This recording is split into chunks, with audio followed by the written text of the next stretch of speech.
Good morning, everyone. Delighted to be here again from the Solstice Theatre for the fourth in our series of our international webinars. I'm delighted to be joined here today by my colleagues, Assistant Commissioner Paula Hillman, Kieran McKinney and Anne Dempsey, and we have a jam-packed session for you this morning. Our theme today is respect and social inclusion. It's the fourth domain in the WHO framework. And what do we mean by respect and social inclusion? And I suppose if we look at the decade of work, or more than a decade, that we've done in Ireland for and with older people, respect and social inclusion is really speaking to the themes of ensuring that the voice of older people are heard, that piece around consultation, the inclusion and diversity, about services being orientated towards the needs of people as we age and grow older, and I suppose the participation in community. So today we have a lot of topical things that are coming up in our webinar. We'll be hearing from some of the great programmes that are rolling out through the NGO sector, speaking again to that role of diversity, and also safety and security and all the things that are important as we age and grow old. For that reason, I'm delighted that we have asked our Minister for Justice, Minister Helen McEntee, to give our opening address today. Minister McEntee has been a fantastic ambassador for the Age Friendly programme. Her constituency is Meath, and which is very fitting because the shared service is hosted in Meath. And it's really, really important from her perspective that I suppose ambassadorial role for older people has filtered down through her role as Minister for Justice. So I'm delighted today to hear our opening address from Minister for Justice, Helen McEntee. Thank you, Catherine. I'm really pleased to be here today to speak on this important theme of respect and social inclusion for older people, a topic which is very close to my heart. My department is responsible for policy areas relating to social inclusion, such as policing and crime prevention, helping to tackle cybercrime, immigration, and building stronger communities. In Ireland, we have a strong framework of equality legislation which covers 9 grounds, and one of these is ageing. All public bodies in Ireland have responsibility to promote equality, to prevent discrimination, and to protect the human rights of their employees, customers, service users, and everyone affected by their policies and plans. This is a legal obligation, and it's called the Public Sector Equality and Human Rights Duty. So what do we mean when we talk about social inclusion? Social inclusion means that all members of society can participate, and that people with diverse backgrounds and needs can access services and feel part of their communities. It means that services and initiatives are designed at the outset to accommodate diversity so that there can be equality of participation and equality of outcome for everyone in the community. The National Age Friendly programme is delivering on policy objectives around supporting the social inclusion of older people by helping to ensure that services, consultation processes, businesses and social opportunities are inclusive and welcoming to all. Thinking about the profile of older people in Ireland, we know there's a great diversity in this population. Older people are not a homogenous group, but rather they reflect the diversity of our society. There are of course older people who are physically active, who are working or volunteering long into later life, and there are also others who may have greater supports needs, such as older people living in residential care, older people living alone, those in rural areas, homeless older people, people who are bereaved, migrants who may have little English or few connections in the country, older travellers, and people with a range of physical, sensory and cognitive impairments. The census data in Ireland tells us that 27% of older people live alone, that there are 36,344 older adults from foreign national communities living here, and that 22,762 people living in communal settings such as long-term residential care. Being socially inclusive means that we try to include all and that we support the participation of everyone in their communities. And it's particularly important that our public services reach all segments of this community, whether the services are provided by health, the education sector, An Garda Síochána or local government. They should all be delivered on a universal basis. I want to give a particular mention here to the role of An Garda Síochána in supporting respect and social inclusion in communities, particularly through the community policing and the crime prevention services. An Garda Síochána also has a strategy on older people, and I know that they have consulted with the National Network of Older People's Councils and Age Friendly Ireland in relation to this document to make sure that it reflects the real-life views of older citizens. And Garda Síochána very much values communication with older citizens and the important role that they play in supporting crime prevention through initiatives such as the Community Alert and the Neighbourhood Watch. And I'm really looking forward to hearing AC Hillman speak this afternoon about the many innovative initiatives that support older people. Research by Tilda, the Irish longitudinal study on ageing, highlighted a serious issue with loneliness among our older demographic. The study found that almost 1/3 of adults aged 50 plus in Ireland experienced emotional loneliness at least some of the time, and 7% often felt lonely. It also found that loneliness was associated with significantly poorer quality of life and that it was harmful to the well-being of older adults. In a previous position as Minister for Mental Health and Older People, I was able to advance the agenda on ageing and mental health. This is particularly around the Connecting for Life suicide prevention strategy. I've also enjoyed taking part in an age-friendly walkability audit process in Kells, in my own county, which looked at the accessibility of the town from the point of view of older citizens, but also other members of the community. This type of work was further advanced when Athboy Town undertook a walkability audit with an enhanced focus on dementia. It's these type of exercises that are critically important in helping to bring the views of the citizens into our planning process, ensuring that we can create inclusive and age-friendly environments. In my present cabinet role, I'm also in a position to significantly advance the social inclusion agenda. Just a few days ago, my department in Justice announced a new scheme which will allow undocumented migrants and their families official permission to reside in Ireland. This scheme will improve the lives of individuals and their families and will also strengthen our communities and their social capital. Many older people in Ireland demonstrate how welcoming and inclusive they are to other communities, and we'll hear shortly from Third Age in relation to their Fáilte Isteach programme. So how can we ensure that older people in Ireland feel respected and included? Well, we can hear directly from older people themselves. This is so important. Older people's councils, which were established under the Age Friendly programme, are an excellent vehicle to bring the voice of older people to local and national fora, where they can feed into policy and decision making about how funding is spent. We can create opportunities to participate. This is another method to promote inclusion, whether that's in volunteering, creative engagement, social pursuits, working, or mentoring and passing on skills. Developing accessible built environments, such as age-friendly towns. We can make sure that we put the appropriate supporting infrastructure in place, such as transport, buddy systems, social prescribing, and supports for volunteers and the community and voluntary sector, and of course digital supports, which is very important in this day and age. We can challenge ageism in all of its forms. We can also recognise and value the value and contribution that older people make in our society. The World Health Organization's checklist for age-friendly cities and communities stipulates the following essential features under the domain of respect and social inclusion. Older people are regularly consulted by public, voluntary and commercial services on how to serve them better.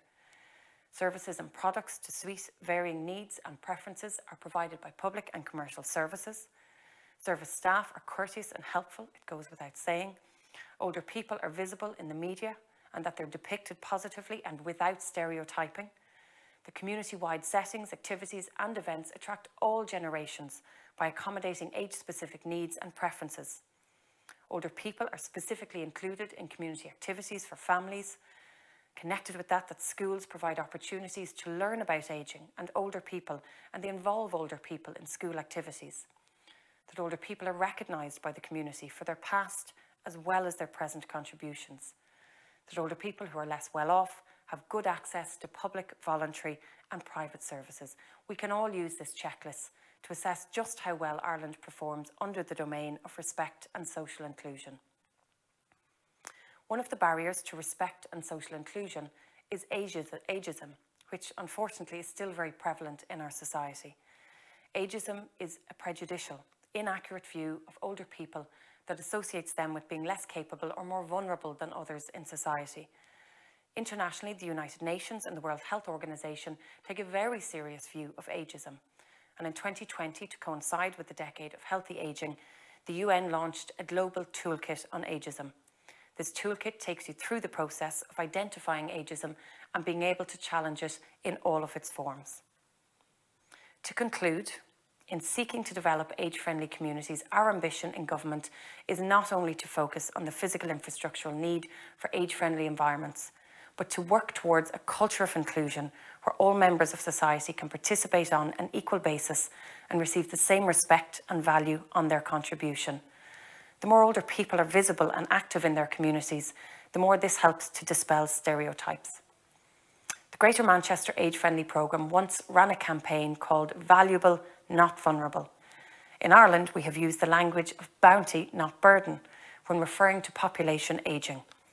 Thinking about population ageing should certainly focus on how society benefits from older citizens, and I really hope that this will be a key takeaway message from today's webinar. I'm really looking forward to hearing the excellent speakers from the NGO sector and from the Older People's Councils, and I want to commend them for the shared service that they deliver and their leadership in this area. Thank you.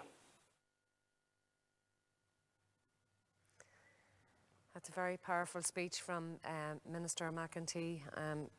We can certainly say she knows the subject, and I suppose the fact that we are in the programme for government and there is a vision of an age-friendly Ireland is, you know, it really comes through, but particularly with leaders like Minister McEntee, and you can see the way that it goes through every thematic area, not just the built environment, but all of those programmes.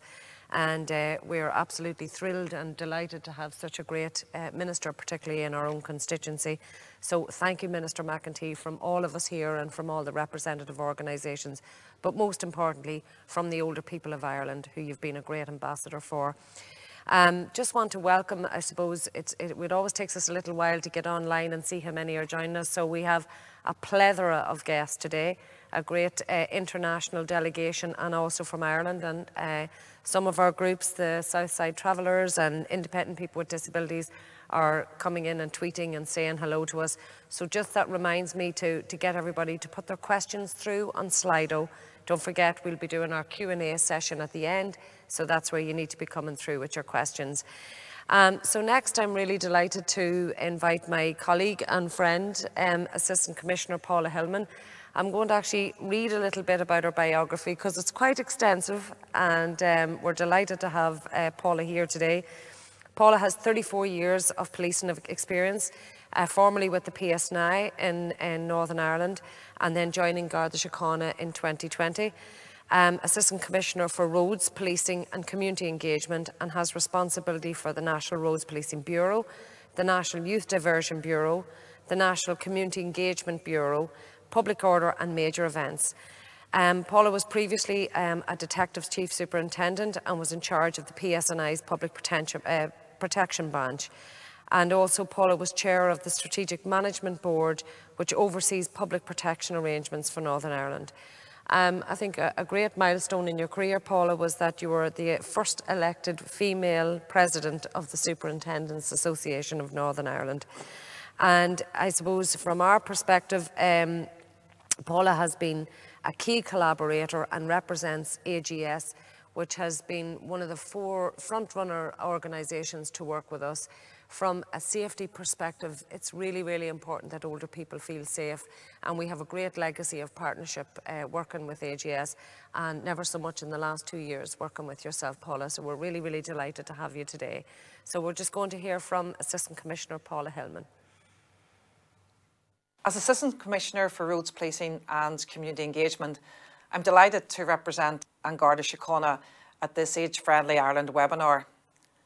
I would like to acknowledge the work done on behalf of older persons by Age Friendly Ireland and all the organisations that they represent. A special and personal thank you to Catherine McGuigan, who met me after my arrival in Garda Síochána in May 2020, and who with her team worked tirelessly on behalf of Age Friendly Ireland and older persons. I have worked with representatives from the sector throughout COVID, and I would compliment those involved in advocating for this sector. This is one event in a series of events which are linked to the World Health Organization Global Age Friendly Programme. We very much recognise that working with older persons organisations is a key factor in establishing and developing relationships with older persons and enabling people of all ages to work together for a positive future. As a police service, we recognise that a proactive approach to working with older persons gives a clear expression of our core values and commitment to keep people safe. It is important to us to ensure that all groups in society are represented, and we are developing and working in this area, continuing to work and engage with diverse groups of people, including older people, and we look forward to working together in the future.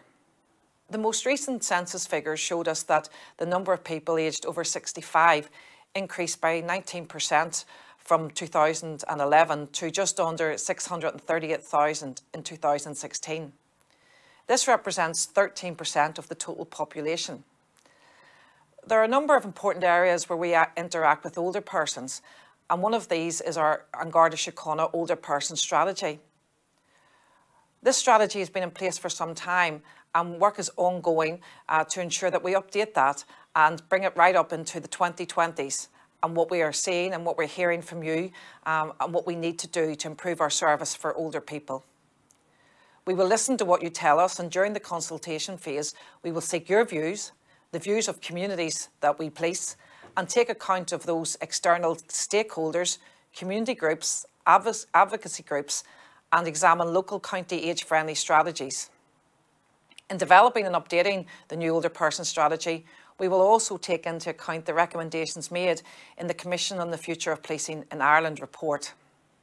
As An Garda Síochána's representative on the National Age-Friendly Advisory Group, I see and I hear firsthand the positive results of the collaboration between ourselves and Age-Friendly Ireland, other agencies and organisations who all work together to support older people and communities and generate a really positive culture of inclusion. A strong partnership exists between ourselves and Age-Friendly Ireland, and this provides a really good platform for older people and community stakeholders to address key challenges and new and emerging issues for older people. As a policing service, we want to ensure that the policing needs of older people in Ireland are met. All Garda divisions take their lead from the actions and commitments made in their local age-friendly county strategies, so our national strategy must reflect this. And I want to provide an assurance that the Garda response to older persons' needs will be consistent nationally, that we will provide a service to older people that meets the requirements of this important group in society. I do encourage you to capture and share good practice in keeping older people safe and reducing crime. We continue to support our community partners in maintaining and developing our community crime prevention programmes such as Neighbourhood Watch and Community Alert. These provide vital support, reassurance and support social inclusion to older people in both urban and rural communities.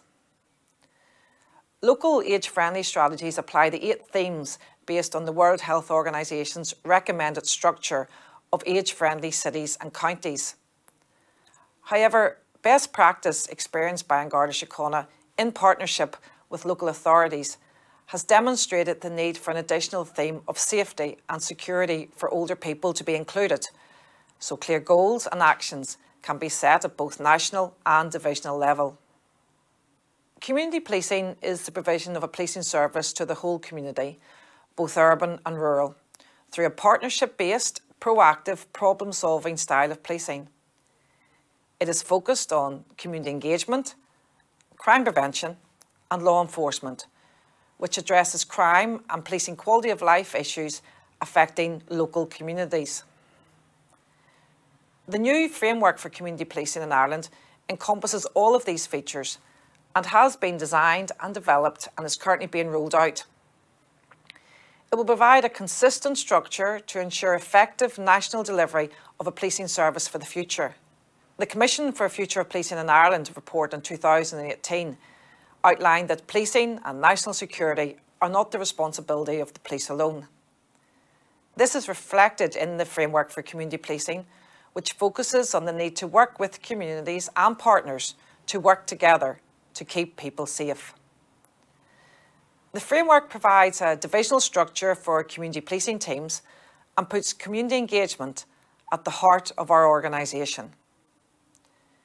The objectives include the identification and protection of vulnerable persons within communities, some of whom may be older persons. During the COVID-19 pandemic, existing community policing units were in the best position to quickly identify vulnerable people in our communities. The knowledge of community policing members was important to ensuring that vulnerable people were supported.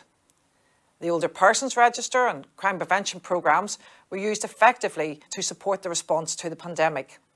We worked in partnership to identify and engage with the most vulnerable in our communities and to meet the needs and expectations of those people.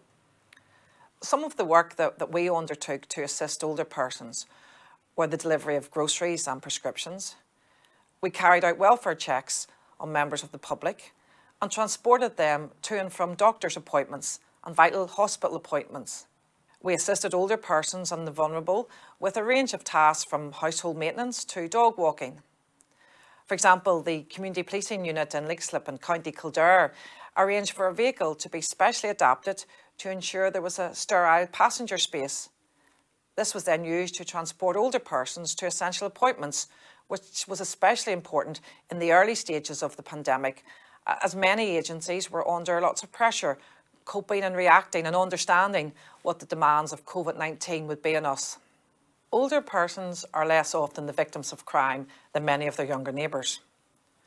Older people are, however, victims of burglary and thefts as frequently as the rest of the population.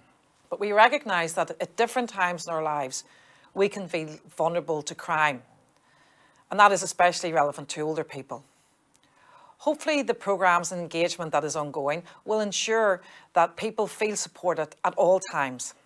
We have historically provided crime prevention advice to older persons through community safety days, Garda clinics, segments on the Crime Call programme, or via collaboration with projects such as with Age Friendly or Age Action.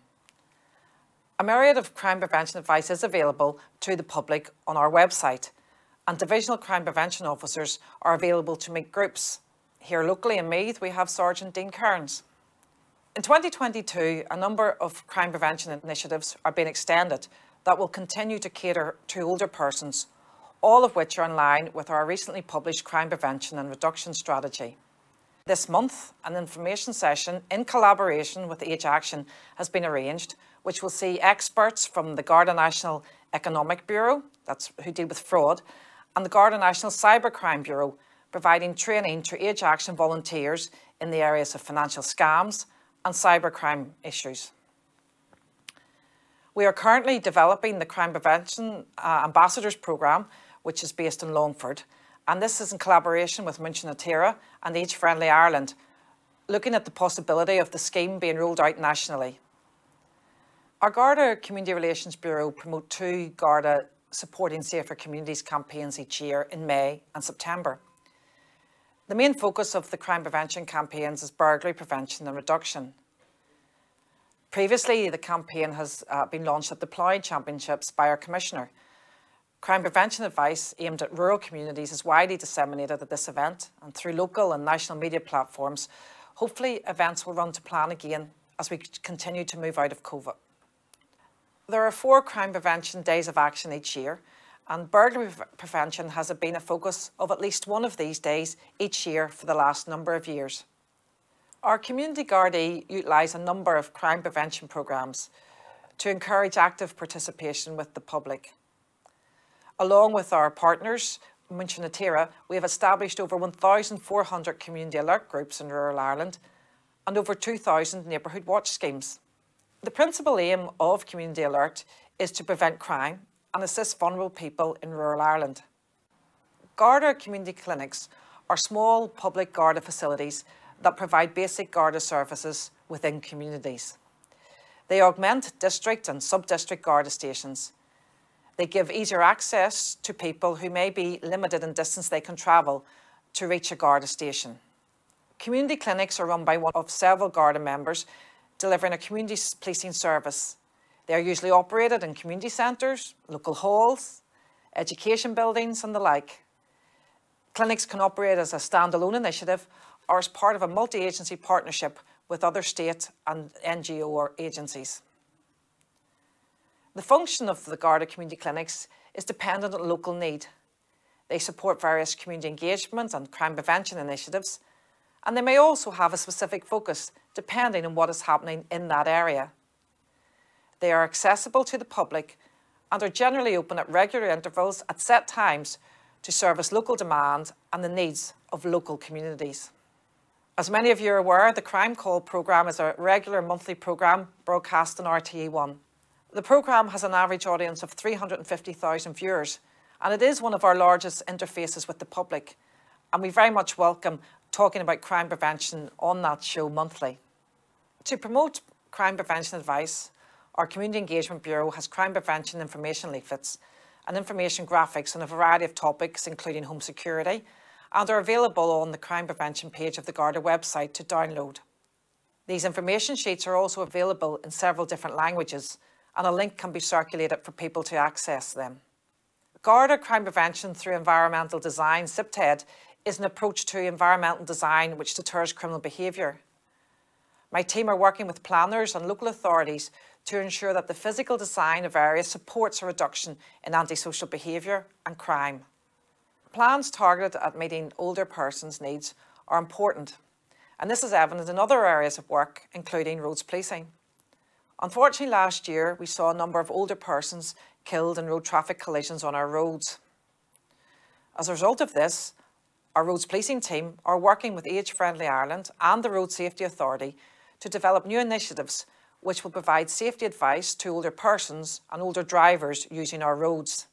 The National Governmental Road Safety Strategy has recently been published, and we are working with others in support of the objectives of this strategy.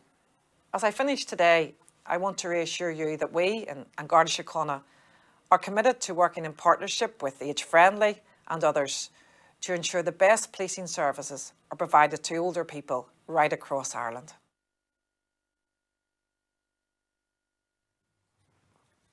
Thank you, Assistant Commissioner. That was a fabulous overview, and it's funny when you see all of the things coming together, how much work has taken place. And I think probably the most striking thing for me was when we first started consulting back in 2010, older people talked about the reassurance that they felt from the community guard, and I think that visibility really came to the fore in the pandemic because we had the guards come back to the and that just feeling and sense of trust and community really came back.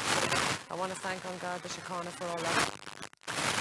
As you mentioned, the piece with the RSA, and we're seeing more and more this theme is about respect and social inclusion. So we had a fantastic workshop with your colleagues, and older people felt that they can be taught.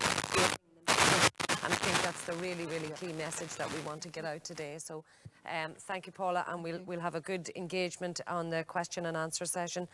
Our next presentation is from my colleague Alana Officer in the World Health Organization.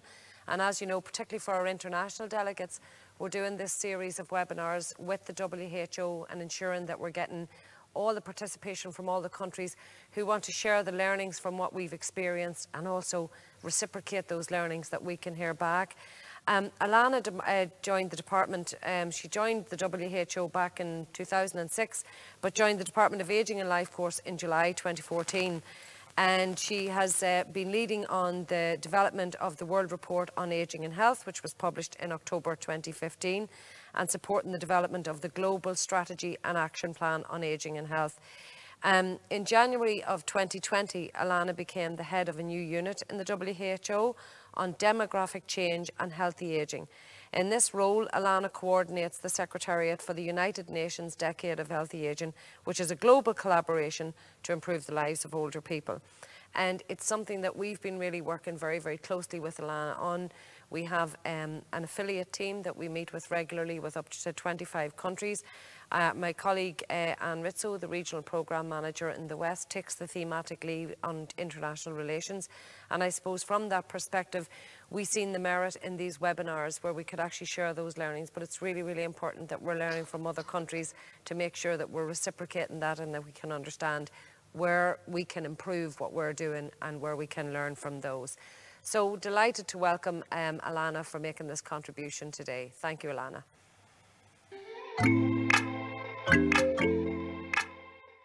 Good morning, good afternoon and good evening. It is an incredible pleasure to be able to be with you today to talk about respect and social inclusion. While older people around the world report very different experiences of older age, one fact is clear. Where ageism exists, respect and social inclusion are absent. So what is ageism?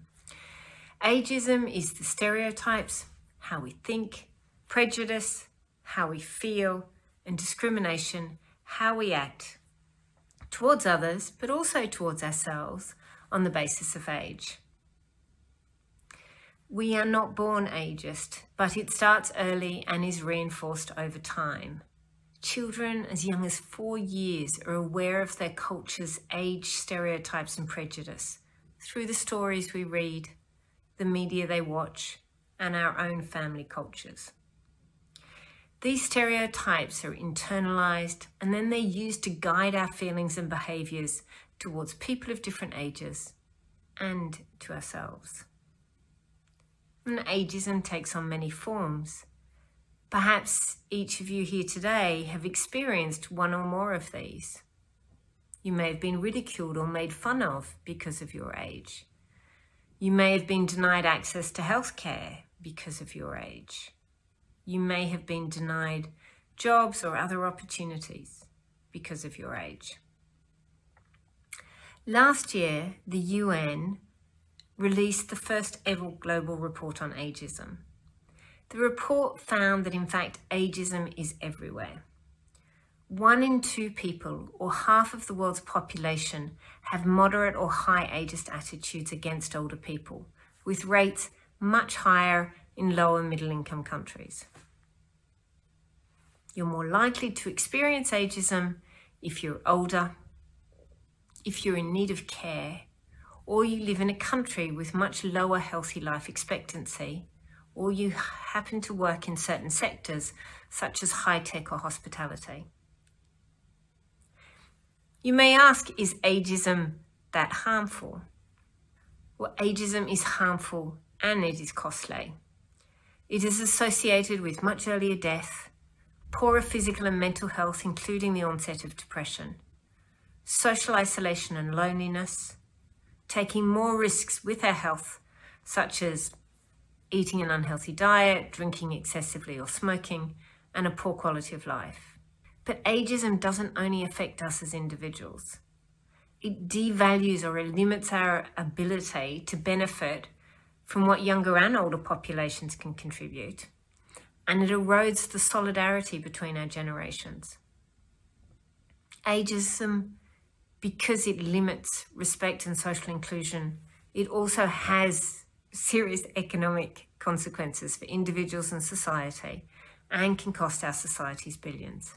Ageism is harmful. But it also exacerbates other forms of disadvantage related to sex, disability, or race. But the overarching message of this report is optimistic, and we can combat ageism, and therefore we can enhance respect and social inclusion. There are 3 strategies that work in reducing or eliminating ageism: policy and law, educational activities, and intergenerational activities. Policy and law can address discrimination and inequality on the basis of age and protect the human rights of everyone, everywhere, at all ages. It is great to be on this webinar with the Honourable Minister Helen McEntee from the Department of Justice, as she has the power to improve age equality and integration.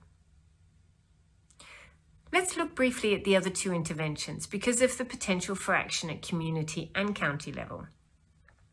Educational activities can enhance empathy, dispel misconceptions about different age groups, and reduce prejudice by providing accurate information and counter stereotypical examples. They can be included in all types and levels of education. So, an island has an incredible number of examples of educational activities within schools, but also within age-friendly business, age-friendly communications training. And often, I think the part that I found very exciting in the work of Age Friendly Island is it's not only training, but you accompany this work with guidelines, for example, on what's an appropriate narrative. Intergenerational interventions is the 3rd evidence-based intervention. And that is intended to bring people together of different generations, and it can help reduce intergroup prejudice and stereotypes. Now, communities across all counties in Ireland have been implementing intergenerational programs as well as multi-generational initiatives. These are among the most effective interventions to reduce ageism against older people. They also show promise for reducing ageism against younger people, which is great. Where possible, we need to try and implement these two together, or all three together, have a good, strong policy framework and implement educational intergenerational activities to really maximise the impact. And I think the exciting thing we see again in Ireland is that at local level, concomitantly, educational and intergenerational activities are happening. There is one other issue which is fundamental to respect and inclusion, and that is that older people need to be meaningfully engaged and their voices heard in relation to all the decisions that concern them. So to achieve respect and inclusion, we need to ensure that there is nothing about older people without older people. And it's great to see the other non-government organisations representing older people on the panel. Age Friendly Ireland, I know, has consulted something like over 30,000 older people through a wide range of mechanisms, through the Older People's Councils, the National Network of Older People's Councils, on representation on the development of departmental strategies, through collaborative workshops, whether it be through the Department of Housing or Health, or through walkability audits. So Ireland has been showing in a multitude of ways how to meaningfully engage older people and ensure that their voices are heard. And I'm excited by this webinar series because Ireland has much to share on its experience of all the domains of age-friendly cities and communities, but particularly on fostering respect and inclusion. We can and all must do something to foster respect and inclusion for older people, but for people of all ages. A starting point for those that have not started is to take steps to put an end to ageism. We can change the narrative to create more positive and much more accurate narratives. Culture is fluid. Look at the change that women have experienced in the past decade. We also need to implement and scale the 3 evidence-based strategies that prevent and tackle ageism within local communities, as we have seen Age Friendly Ireland doing. To conclude, ageism affects us all. It is absolutely everywhere. Ageism is harmful. It has serious effects on our health, on our well-being, and on our economies. And it is a key barrier to respect and inclusion of older people. But ageism can be combated. And we all have a role to play in challenging and eliminating it. So, you too, join the movement to create a world for all ages by developing age-friendly cities and communities. Thank you very much.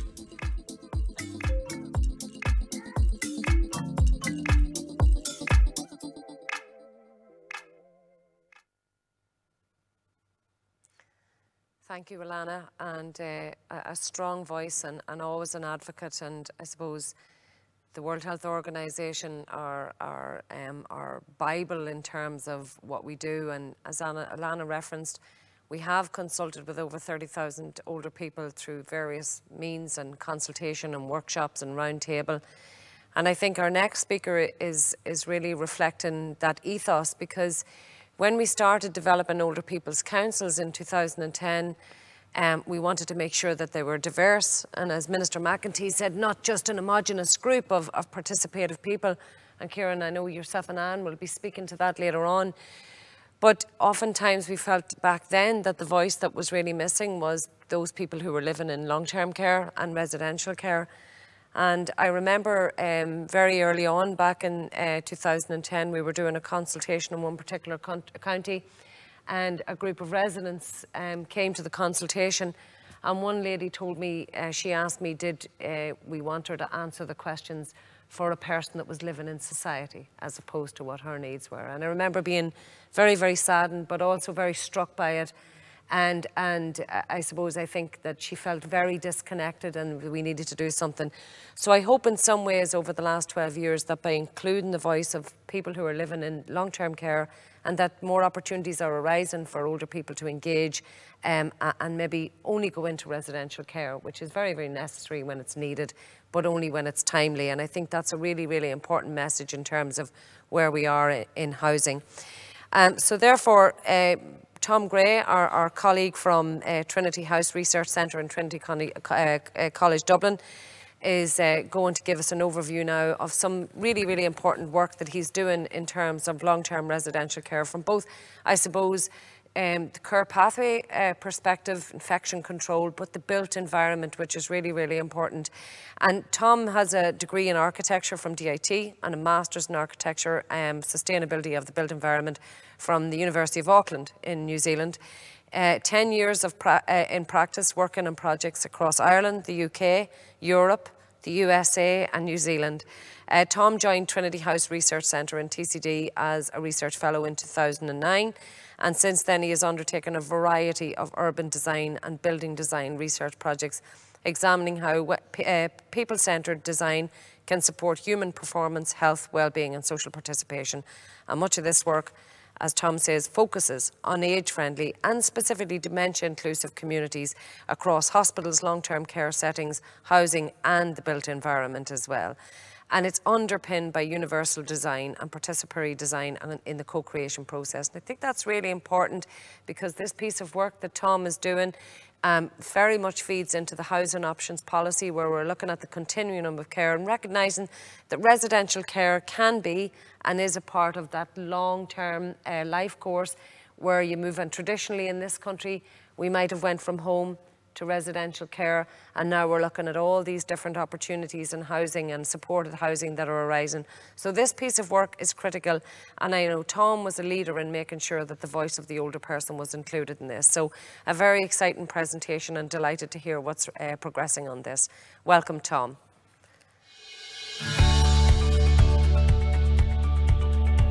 So thank you very much. I'm really delighted to be here to talk about designing residential long-term care for quality life across key spatial scales.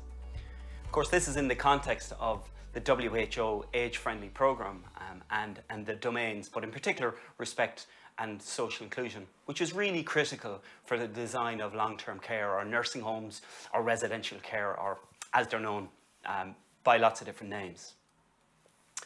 Just to say that this I'm going to be drawing today on research that we're a larger research programme that we're doing that's funded by the Science Foundation Ireland and the Centre for Excellence in Universal Design at the National Disability Authority.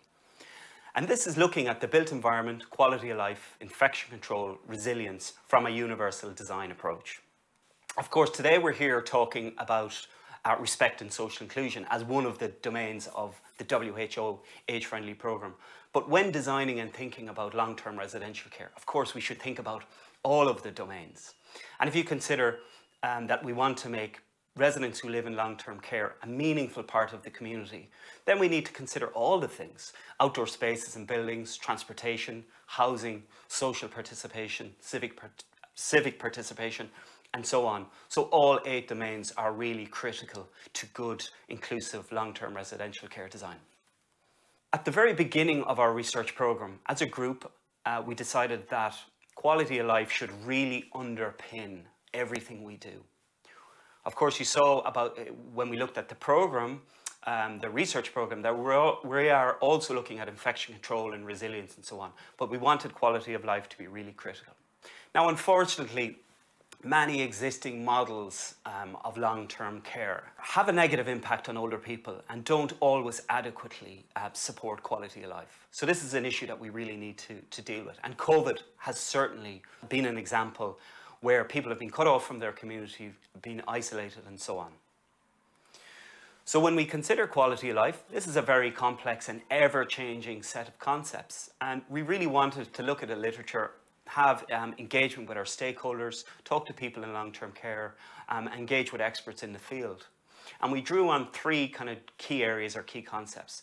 First of all, the wider quality of life, and a lot of great work done in this area. We look at Kane and some of her colleagues back in 2000, who defined quality of life in long-term care and talked about security, comfort, meaningful activity, relationships, enjoyment, dignity, autonomy, privacy, individuality, all the things that we'd expect really that are important for all of us, no matter what age we are. The concept around well-being is also important, and Reid describes this as the presence of positive emotions and moods, but it's very much contingent on a person's mental, social and physical status. Therefore, the built environment and their physical environment being really important. And then the concept or the idea of thriving. So we're not just talking about surviving in a nursing home or in a long-term care setting. We're talking about flourishing. We're talking about human growth throughout life as a result of optimum interactions and social interactions, including the environment. So it was really important for us to bring these elements together. Now, we were framing them all along under the wider quality of life title. But we wanted to make sure that they were relevant for the built environment and relevant for all scales of the built environment. And we'll talk about that in a moment. But we broke them down into 4 domains. The first being the physical, sensory and cognitive. And this is stuff around health and functional status, safety and security, physical and sensory comfort, items like that. But then when we talk about the psychological, we're into things like autonomy and control, privacy and dignity, again, back to their core subject that we're talking about here today, experiencing a high quality of care, self-realization and so on. And then the third domain around social, talking about social interaction and integration with the community and meaningful integration.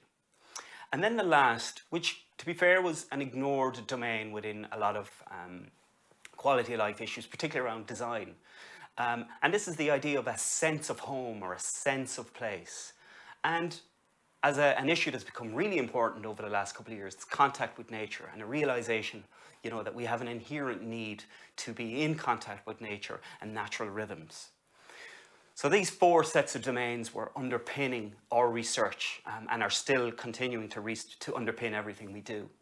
Now, when you consider quality of life and the built environment and the physical environment in long-term care settings, you really need to consider it at multiple scales.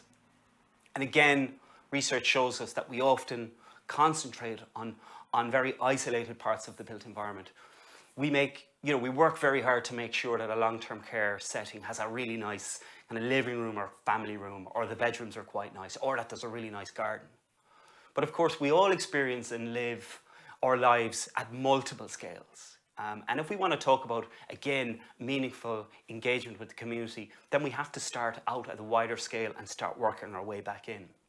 So we've looked at the kind of macro scale, we've looked at the meso scale, and we've looked at the micro scale, and I'll explain these.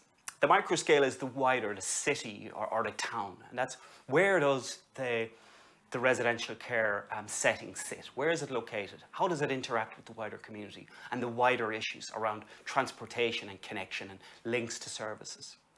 Then at that meso or neighbourhood level, we're talking about quality of the urban realm, we're talking about access to green spaces, we're talking about local transport options for people visiting and moving out from the care home.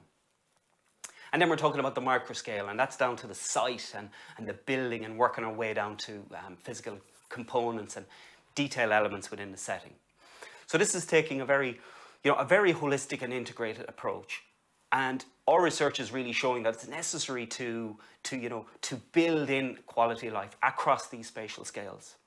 And when we talk about those 3 kind of bigger scales, the kind of macro, meso and micro, and I've gone through it already, the macro being its location and integration, the neighbourhood being the meso, the overall model of care and so on being more of a micro issue because it's to do with the site and the building layout and so on.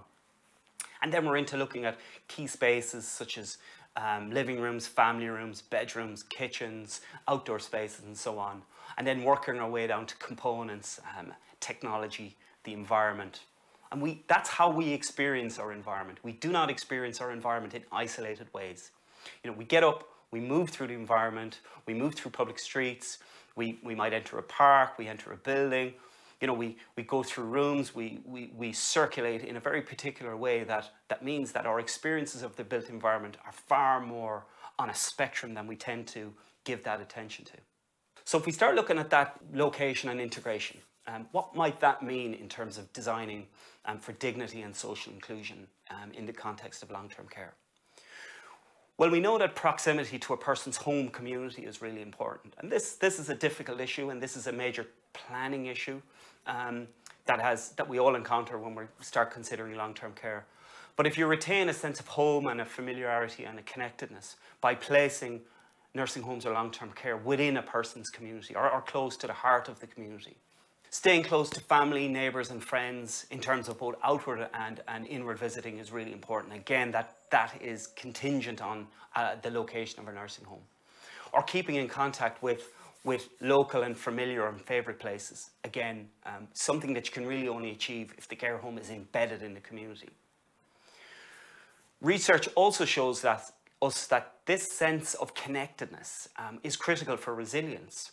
The more we are connected to a community, it helps us with our resilience, particularly in later life. So therefore, this could be a really critical part in supporting and helping us to adapt as we all get older.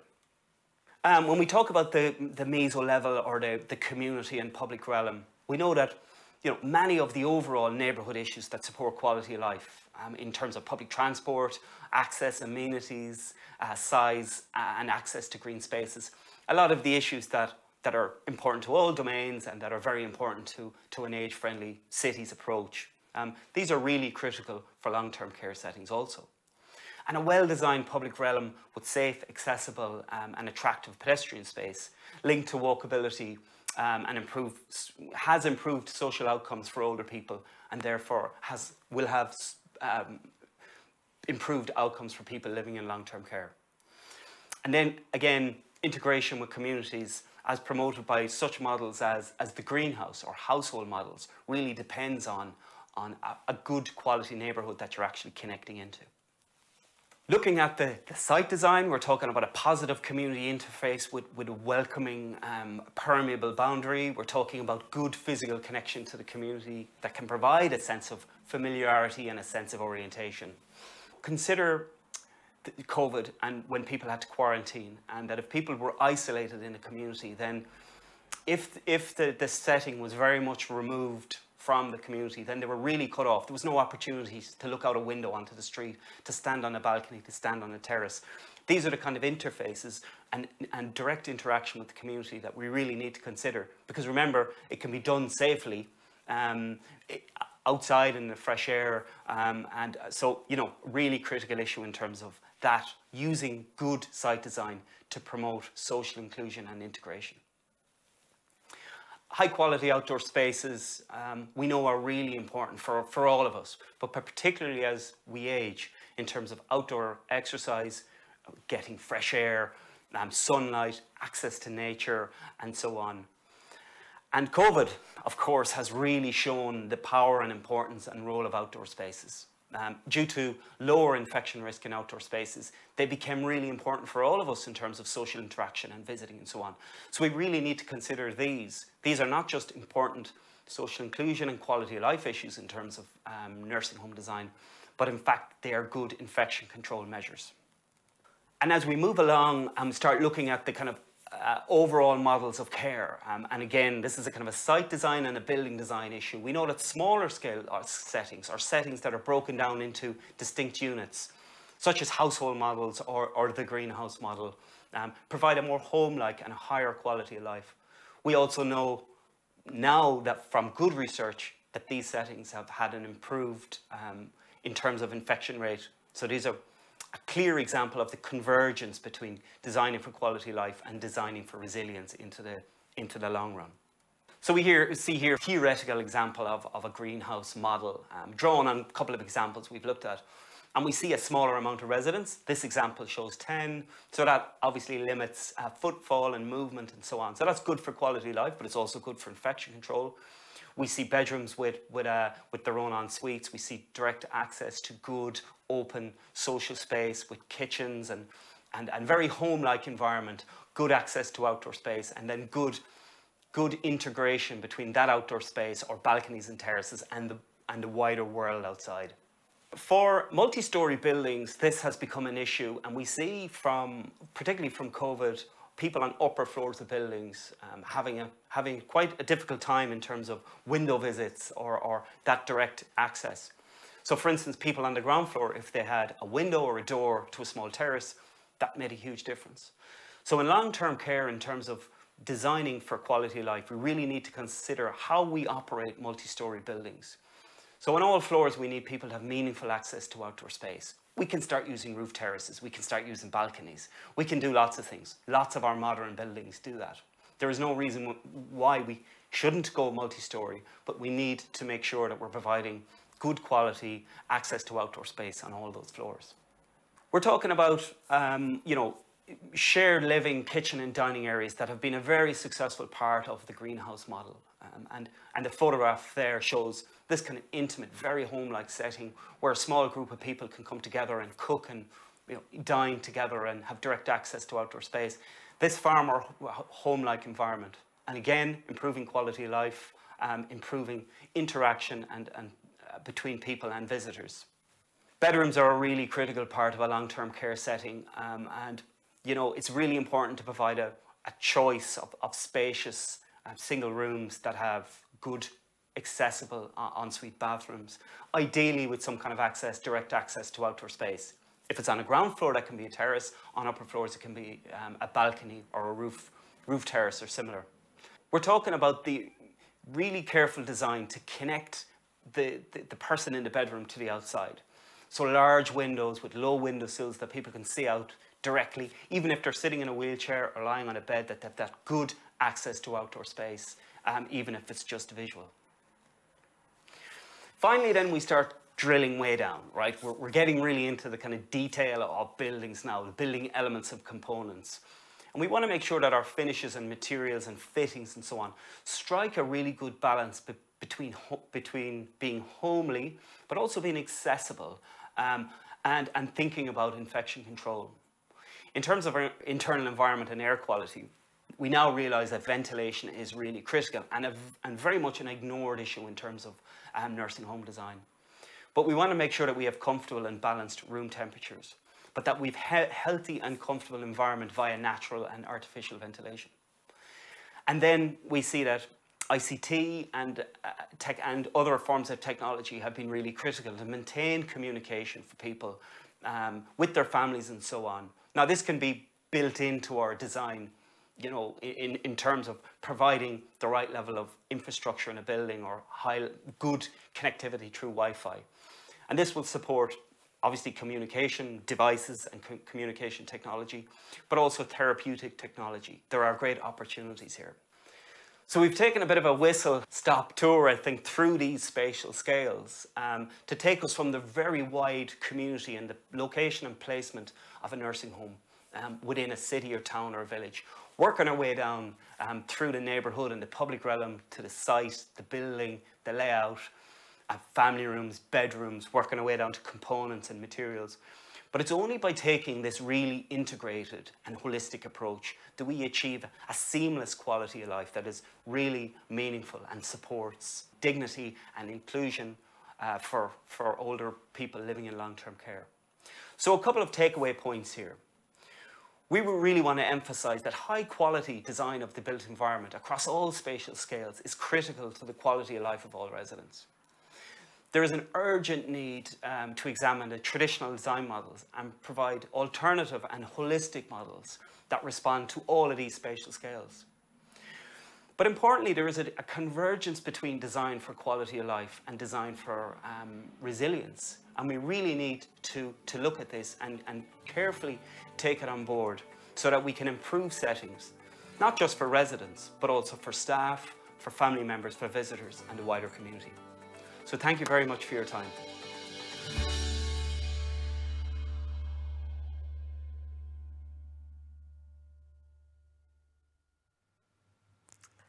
What a fabulous presentation, the level of detail. And I think, you know, when you're looking from the macro right down to how the second fixed joinery can actually impact, it is really, really impressive.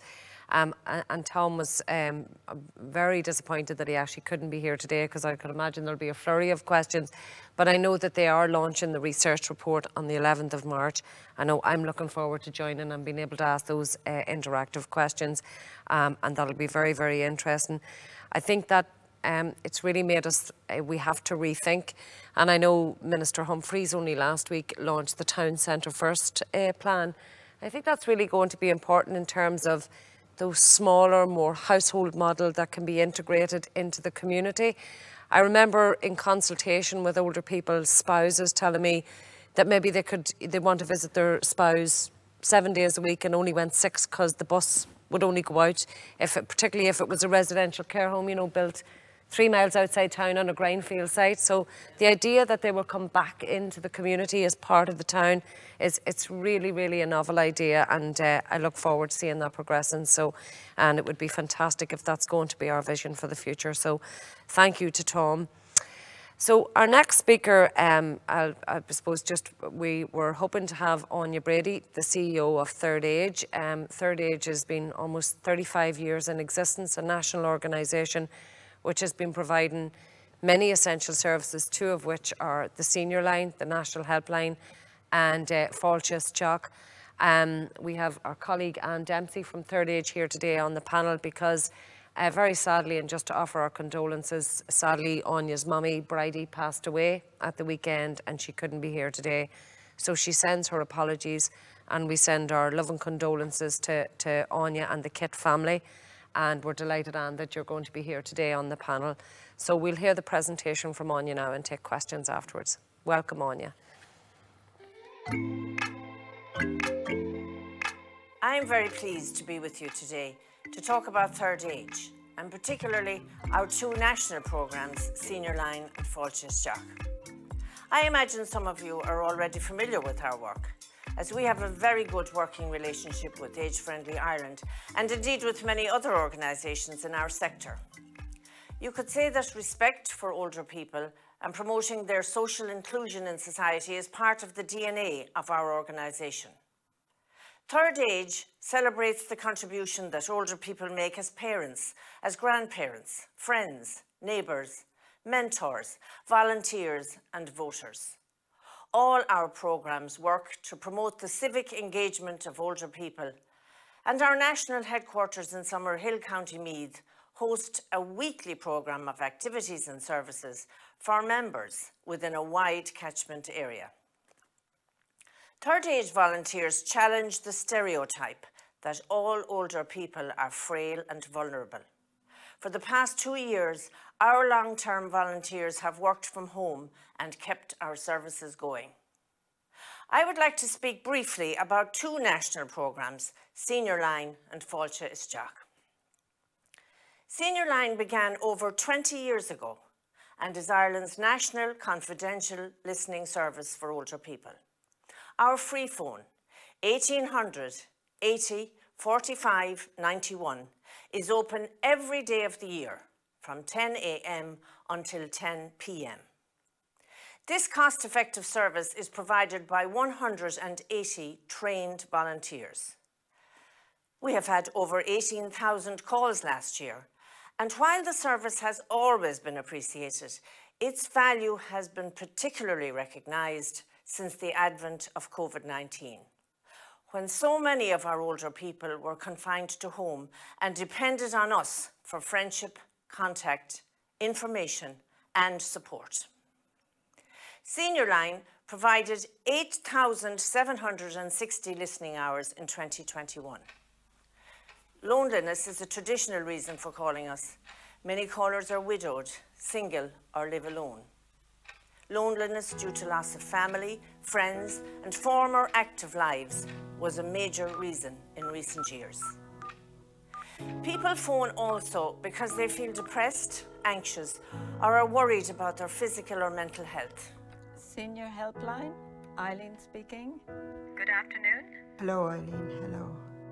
Callers may be experiencing family conflict, suffering from bereavement, feeling suicidal or at the receiving end of elder abuse.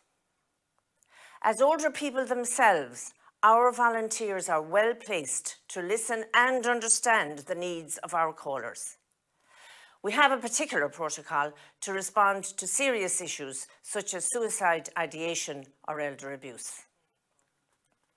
Every caller is listened to with compassion and respect. And the model of listening means that callers are given time to discuss problems and explore their options, and they are given an invitation to call again. Many do. Senior Line receives calls from all over Ireland. Some of the current calls that stand out include Rosemary, single and bereaved, who did not wish to continue to live after her mother died. Senior Line volunteers welcomed Rosemary every time she phoned, encouraged her to talk about life with her mother, and gradually encouraged her to look forward.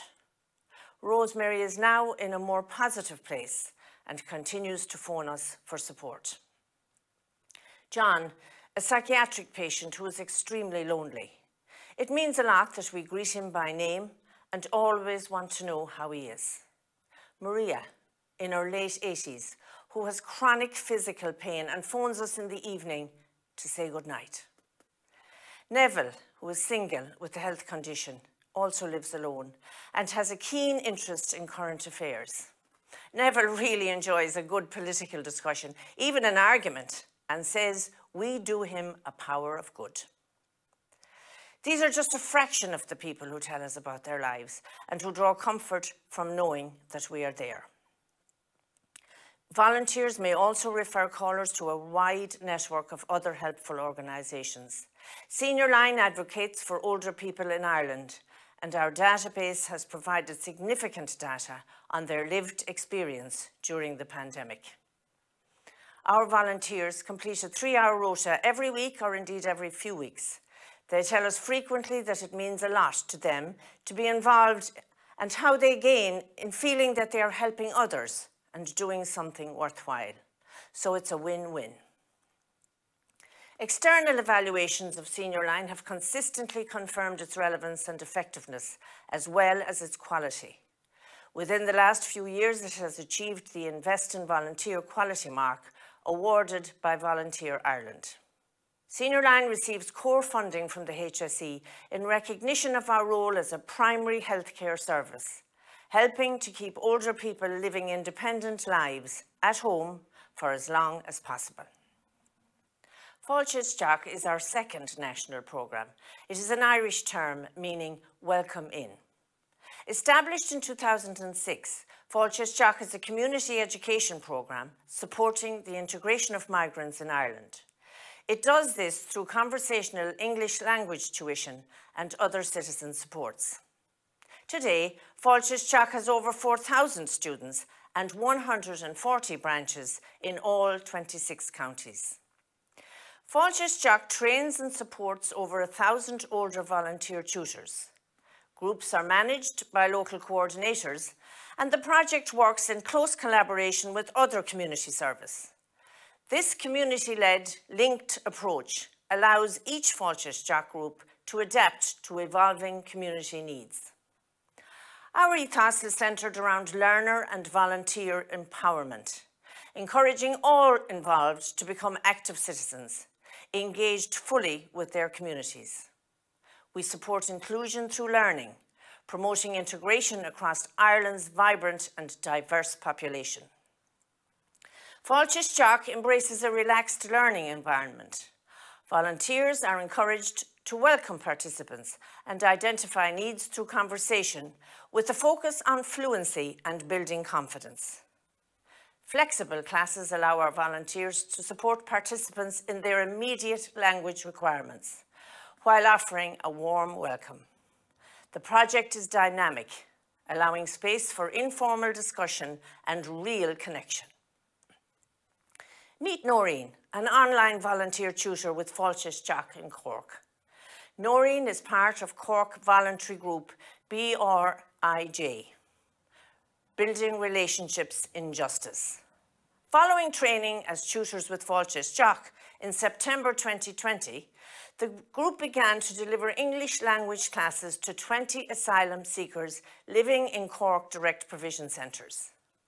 Our students range from complete beginners to others with some fluency, says Noreen. It can be very difficult, arriving into a new country, knowing nobody, often after a long and challenging journey.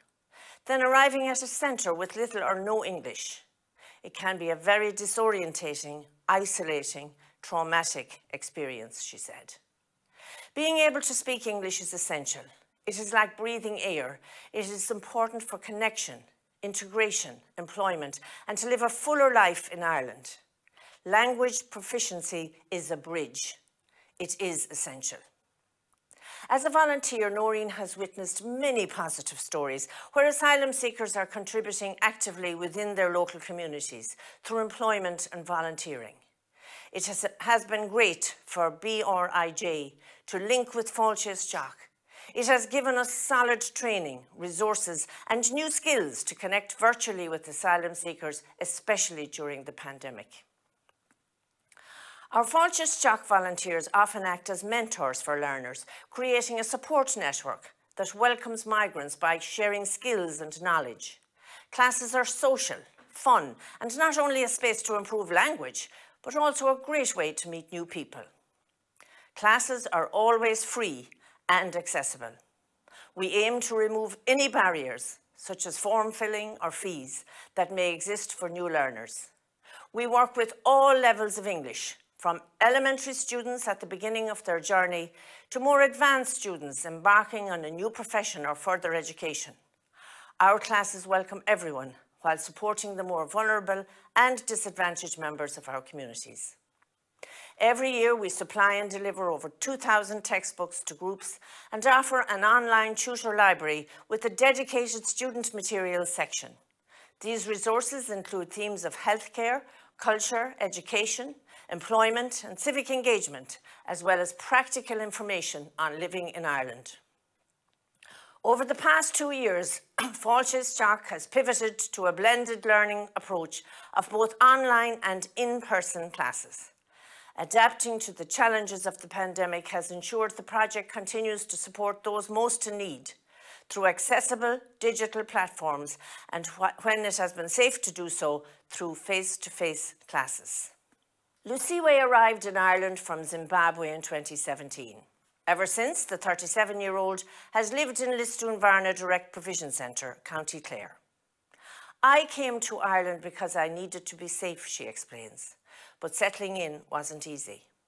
Arriving in Ireland alone was difficult. I did not know anybody and the weather was very cold. It's not easy living in direct provision. Some people are nice, others not so nice. It helps if you have family. But time moves on and eventually I got used to being here. One of the challenges facing Luciwe as she tried to settle into life in a new country was improving her English. While she had some grasp of the language when she arrived here, opportunities to improve her conversational skills were limited at the Direct Provision Centre, where the residents who hail from countries including Botswana, Congo, Nigeria, Somalia and Malawi were more likely to be speaking their native tongues. But last year, Luciwe went back to education, studying for the Leaving Cert in Ennis, which widened her circle and helped her make more friends. And she linked up with Fáilte Isteach. The group has been a lifeline for Luciwe. Fáilte Isteach gives me the opportunity to speak English, she explains. They, the volunteers, have advanced English and it has improved my competency. They are very kind and have helped me a lot. They have time for us and I appreciate them. Luciwe's experience shows that to live, survive and thrive in Ireland, it is essential to speak the language. Community has always been at the very heart of what we do. We hope that as the world is beginning to reopen, that Fáilte Isteach will move out of the online space and back onto our streets and into our communities. Fáilte Isteach is funded by Solace, the government's further education and training body, in recognition of the opportunity that we offer migrants to take their place as productive citizens, contributing to our future and theirs. As you can see from this brief insight into our work, Third Age, in common with many organisations, has had to dig deep over the past 2 years to continue to provide services to those who need us and without any lessening in quality. We have achieved this through the commitment of our volunteers, older people themselves who demonstrated the wisdom of maturity and who gained strength from knowing they were needed. We called this presentation Sharing Skills and Strengthening Communities through Senior Line and Fáilte Isteach. These two programmes share a commitment to strengthen local communities right across Ireland. Each programme adds to the quality of life of local citizens, whether isolated through lack of language, as with our Fáilte Isteach learners, or isolated and lonely through lack of family, as in the case with many Senior Line callers. As things are hopefully opening up again, we look forward to continuing to meet the need of Ireland's older and growing population. There is important work to do, and we are ready for the challenge. Thank you.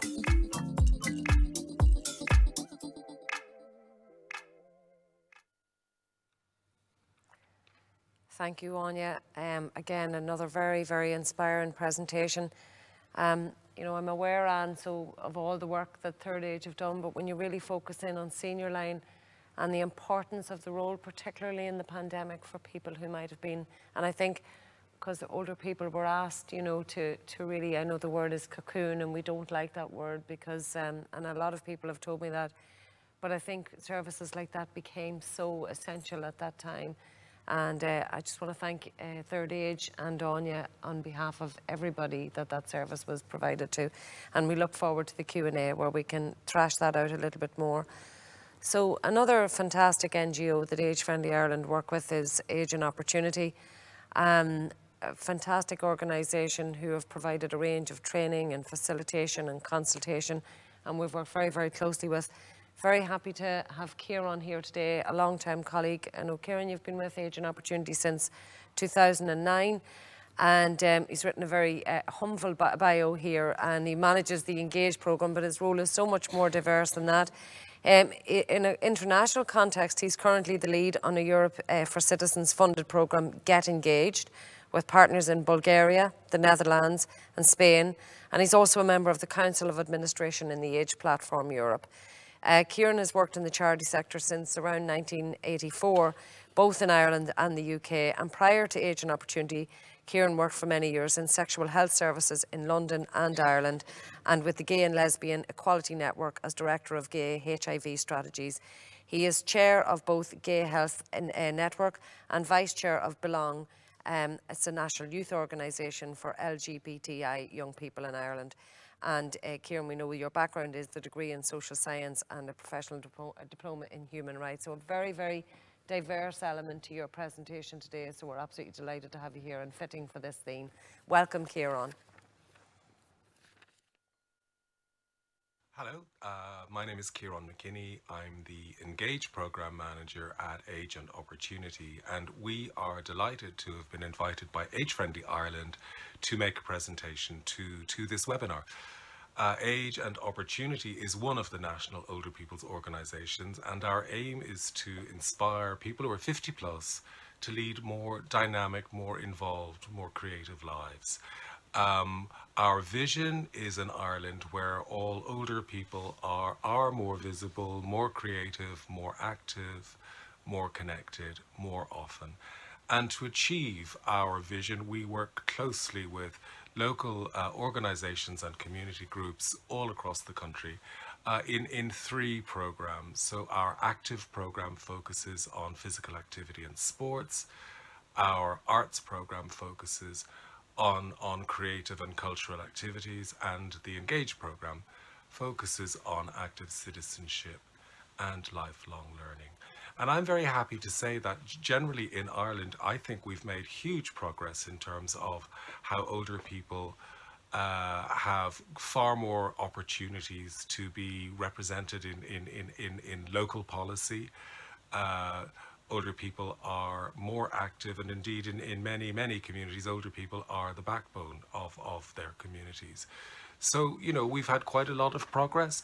I think a very good example of the kind of progress I'm talking about is, in fact, the National Age Friendly Ireland programme, where local people, older people, are represented locally in their older persons councils.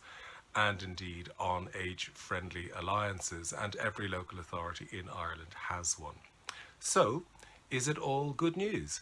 Well, sadly, I would say that it's a mixed bag, and I think the recent experiences that we've all had through COVID-19 has given us an example of where, in fact, while there is a lot to be done, there's still a lot more to be achieved. So let's take a couple of minutes to watch this video that we commissioned with financial support from the Irish Human Rights and Equality Commission. We carried out this piece of work last June, in fact, and we commissioned the video as a way of instigating conversations with groups of older people. We called them citizens' assemblies, and we held 5 of them.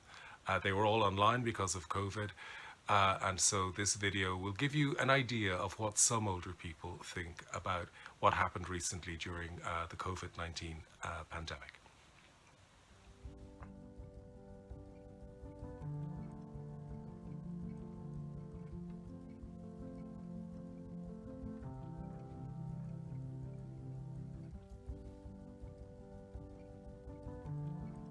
There's a lovely quote in a book by Ronan Hession.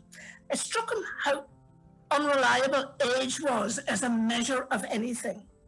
And all it did was count the distance from the beginning, when all that really matters is the time remaining.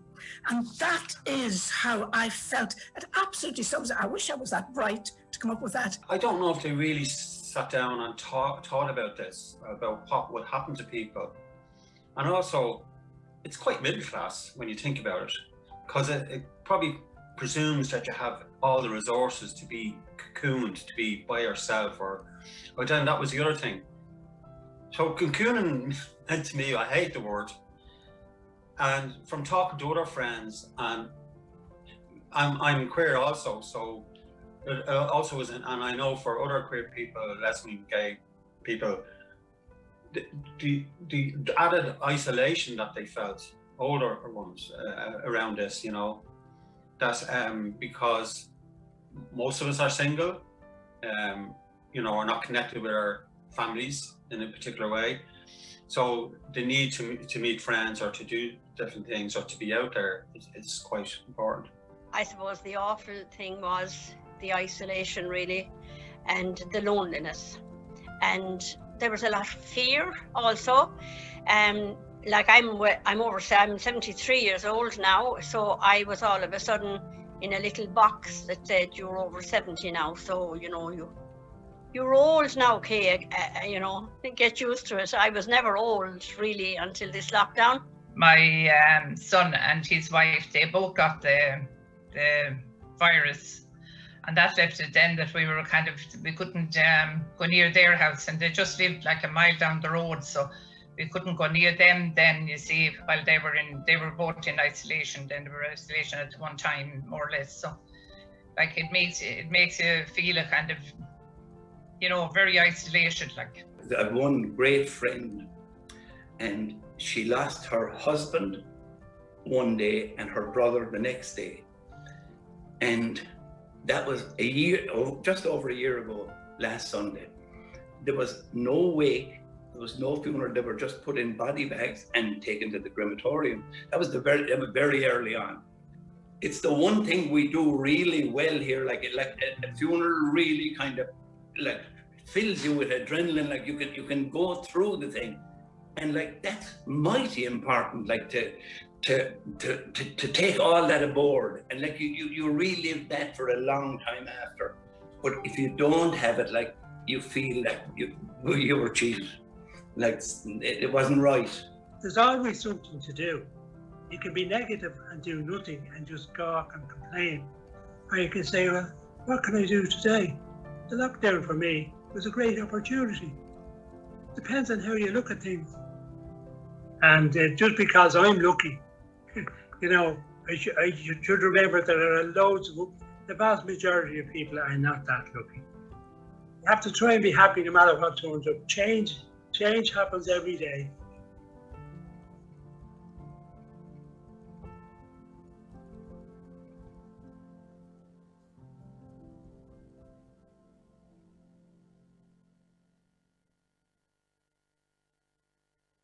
So I hope that video was instructive. We recruited 6 older people, half of them from a rural background, half from an urban background. And, we didn't write their scripts. So that really was a case of their views and them talking from the heart about how they experienced what it was like to be told that if you're 70 plus, you have to cocoon.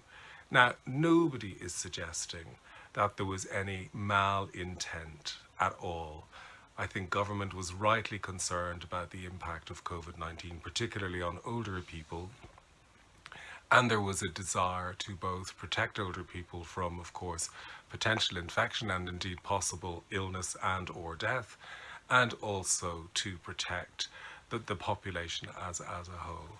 However, as somebody recently put it, imagine if the government had said anybody who is obese now must restrict themselves to staying in, to no longer socializing, to only shopping during designated hours. There would have been absolute outroar.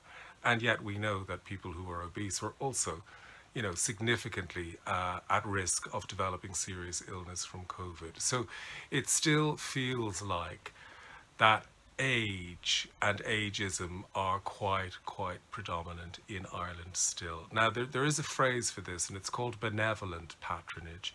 So it's where in fact people mean to do something well-meaning and good, but in fact end up really ignoring the rights and the needs of older people. And one of the greatest criticisms of the cocooning policy is that older people weren't involved, weren't consulted with, and indeed I would imagine, and I suggest, would not have agreed that cocooning on an age basis only was a good idea.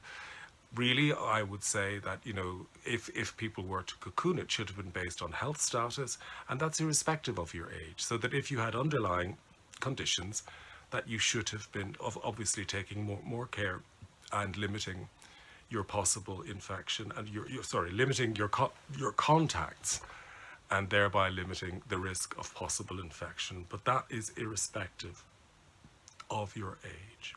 The citizens' assemblies that we held were titled, "Is Ageism Ever Acceptable?" And I chose that title again for this presentation because one of the things I'd like us all to think about is how ageism really differs from other forms of discrimination. So for instance, anybody who ever experiences, for instance, homophobia or transphobia or racism will often experience that as a form of hate crime, whereas ageism is usually and nearly always much more subtle but equally much more prevalent.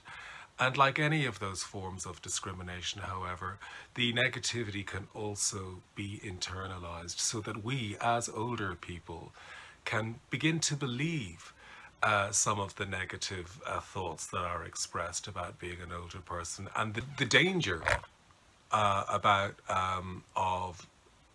internalizing these negative statements and thoughts about being an older person is that, of course, it can become, we can start to limit, firstly, our expectations of ourselves, our expectations of our peers, and also, perhaps even limit taking on new things or limit doing things that we may once have really loved. And this is a major part of our concerns about the impact of the COVID-19 and cocooning, which was that we were surrounded by messaging which was just really all about vulnerability, and that older people, particularly in the age bracket 70 plus, we were only being described in terms of our vulnerability, and that has to have had some kind of negative impact on older people themselves. And we know this to be the case because other colleagues in other organizations have been talking about how, for instance, Senior Line has been receiving many calls from older people who are now feeling deep-seated anxiety about returning back to community activities. I know the Senior Citizens Parliament has also been hearing the same kinds of thoughts, and indeed we've had expressions around anxiety from our groups of older people, for instance in the active programme, with many, or at least numerous, older people still being worried about coming back together in indoors, in community settings. So we have some work to do to undo this layer of anxiety that has started to permeate through the populations of older people in Ireland. Now, what I'd like to do, though, for the next few minutes is really to give you the words of the older people themselves who took part in our citizens' assemblies. And so, for instance, there was a very clear message which says the government needs to be told in no uncertain terms that older people's rights have definitely been infringed to a large degree. Now, this was echoed in many different ways throughout the 5 citizens' assemblies that we hosted. So another person said, you know, we are an ageist society. We have a kind of a poor creator outlook to older people. This ageism is a societal thing rather than just related to the pandemic. And I really agree with that sentiment because, of course, ageism didn't just come about because of COVID-19. It's been there for a very long time. And indeed, it's really important on all of us to firstly recognize and acknowledge that it exists, and then to think about ways in which we can challenge and reduce its impact. So in terms of respect and social inclusion, we still have quite a lot of work to do as a society here in Ireland. But let's not lose sight of, you know, the advances that we have made, but using them as a platform, let's build from there, and let's focus on re-energizing the lives, the societal views of what it is to be an older person, and recognizing that the huge contributions we continue to make in older age, not just in volunteering and community, you know, communities, etc., but, you know, even the amount of childcare that older people provide to their adult children themselves is an enormous contribution to society. And it's not just that, though. Older people also remain like dynamically involved in our local communities, whether it's be the local tidy towns or delivering meals on wheels, etc. And indeed, that was one of the big impacts of COVID-19, which was that many of the volunteers who were themselves 70 plus were then being told, well, I'm sorry, we can't actually use your services any longer. Lots of charity shops had to turn away, or felt they had to turn away, their older volunteers because they felt, well, we can't be putting you in danger by allowing you to provide your voluntary services here. And that was like a smack in the face for many older people as well. So we really do need to look at ways in which we can undo some of that damage.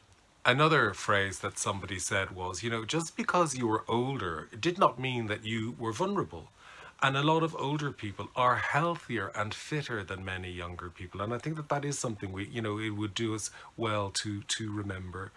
And indeed, when we're living to 110 or 120, will the definition of old still be 55? And I'd like to go back to what that woman Kay said in the short video, saying, you know, we've now created a new age. You know, I'm now classified as old because I'm in my 70s. That is something we need to challenge, because we know that as older people, our longevity is increasing. And indeed, for many of us, along with increased longevity, we also have an increase in healthy life years. And as the Irish Longitudinal Study on Aging, the TILDA research project, has also demonstrated, our expectations of our aging as we get older has an enormous impact indeed on our longevity. So if we expect older age to be miserable, there's a very good chance that we will actually die younger, and indeed also experience older age as something miserable, because it can be a self-fulfilling vicious cycle. So let's instead focus on turning this into a virtuous cycle where if I expect my later years to be, you know, to be vibrant, to be active, to be creative, to be connected, to be more active, then there's a far higher chance that that will become a self-fulfilling prophecy older, and that many of us should be looking forward to the later years of our lives with great expectation and with joy. So thank you. I'm looking forward to the panel session later this morning as well. Thank you. Bye.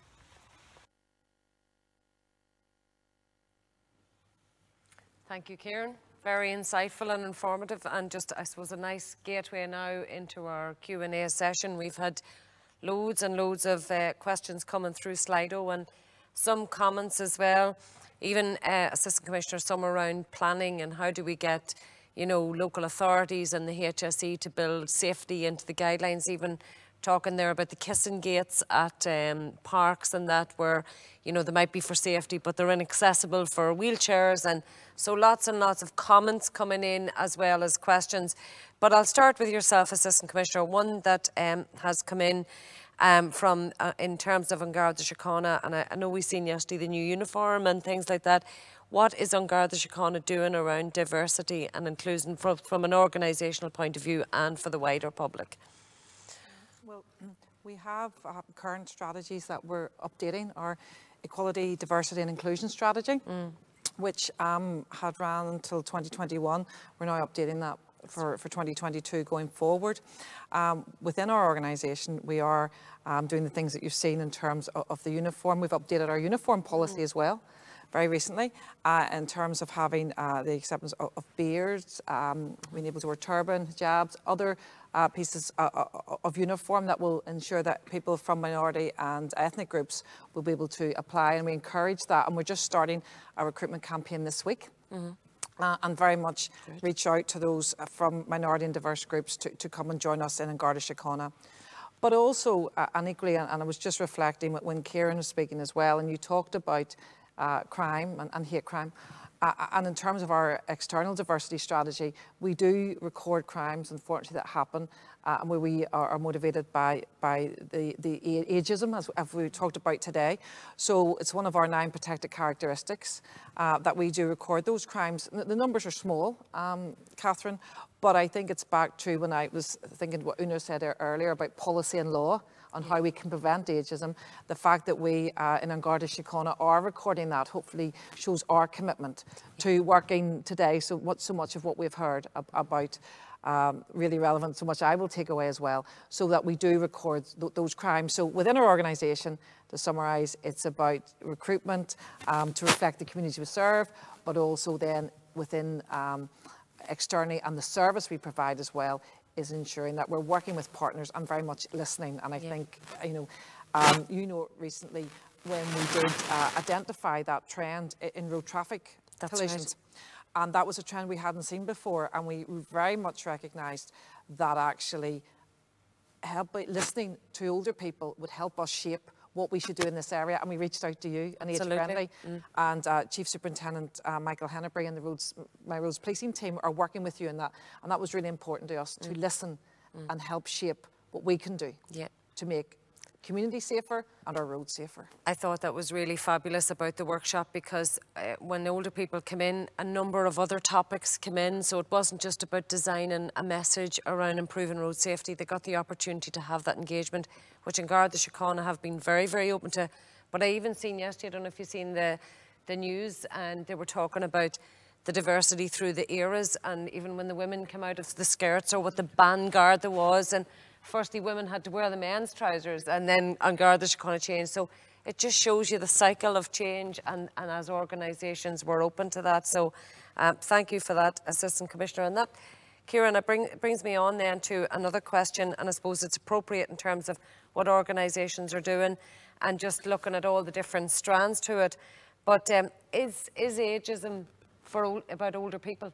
Is it just about older people? Well, no, it's not. I mean, ageism is that subjugation of any group because of their age. So, of course, younger people experience ageism as well. And we have all those other stereotypes of, you know, the kind of the boy racer, or the drunken tart or whatever, you know, and none of them do justice to the amazing contributions that we experience from younger people in Ireland, and they're huge concerns about our society. However, because we're an Age and Opportunity for a start, I mean, one of the reasons Age and Opportunity was founded was following a conference held by the Department of Health in 1987, as far as I remember, where they were completely taken aback by the negativity being expressed about being an older person. Yeah. And so for the first 10 years of our existence, we were actually like a satellite organization of the Department of Health. And then we became an independent NGO. So, you know, it's about recognizing that. And I think really for me, one of the greatest issues is the potential that we can actually internalize it. And, you know, and having worked, you know, sort of, I've been involved in also in basically LGBTI, you know, activism since the 70s. Coming to realize that many lesbian and gay men had such low expectations of themselves professionally and for careers because they were saying to themselves, well, if I tell anybody I'm gay, I'm never going to get promoted, I won't get hired, etc. And so just transpose that into, well, you know, if people realize that I'm in my 60s now, will I ever get another job, etc. Or indeed, you know, that kind of existential crisis, you know, do I look too old for whatever it is I want to wear? As far as I'm concerned, wear what the hell you like, you know, and indeed, you know, do whatever it is you like. You know, and like that lovely Irish phrase, "Feck the begrudgers," you know. So, you know, I think we need to really imbue more of that. So. I'm delighted to hear you saying that, Kieran, because I turned 50 on Sunday. Indeed. and my children bought me a pair of platform Doc Martens, so I hope I'm not too old to wear my platform Docs that I had from I was 13 years of age, so I really love that answer. And there's two questions actually come in on this, on the Senior Line volunteers, and why is the importance of the older people, the peer-to-peer, is it important? And I think a lot of people coming through are talking about the opportunity that presents. We know from Age Friendly Ireland it's hugely important. So maybe if you just talk a little bit about that. Delighted, Catherine. Yes, both our programmes are peer-to-peer, older people, tutoring migrants and older people listening to other older people. And the peer-to-peer piece in terms of Senior Line is, there's a lot of aspects to it. First of all, there's a whole feeling that you're talking to somebody who's going to understand who you are, some of your issues are. Now, it could be that a caller from deepest west is talking to a Dublin volunteer, a caller from the west of Ireland, and their life experience in some ways may be different, their particular life experiences, but they will all be a certain age. They'll all maybe have experienced bereavement. A lot of them will have been parents. They will all be suffering somewhat from the kind of loneliness, the existential loneliness of older age, right? They will all our volunteers have themselves experienced being that awful word, and that C word I'm not going to use, on their own, wrapped in so-called cotton wool.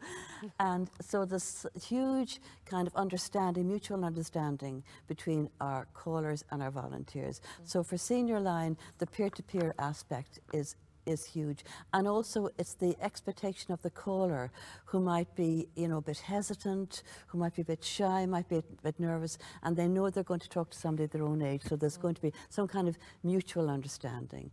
And I think, again, the whole piece with Fáilte is quite a different piece. The Fáilte situation would be that the learners, the participants, are a range of ages, including older people.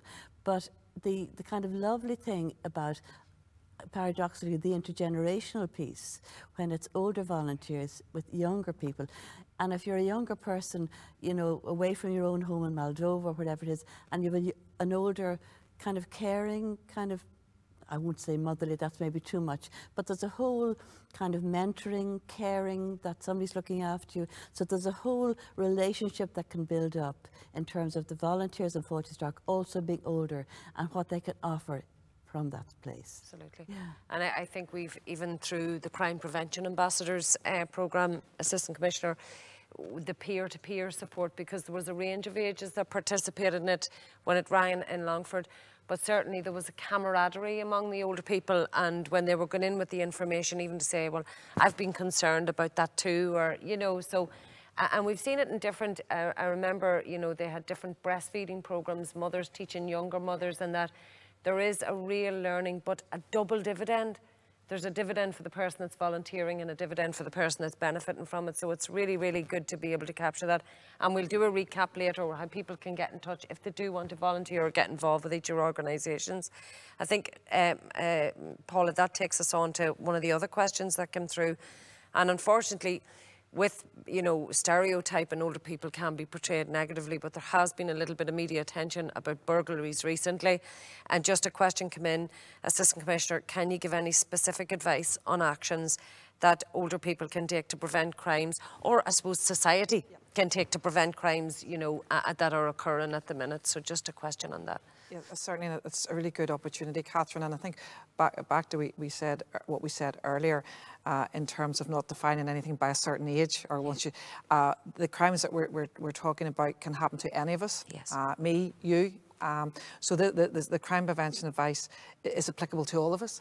Yeah. I do think, but we do recognise that when something happens like that callous and horrific attack in Sligo, that for some people it can increase their fear of crime, and that is a reality.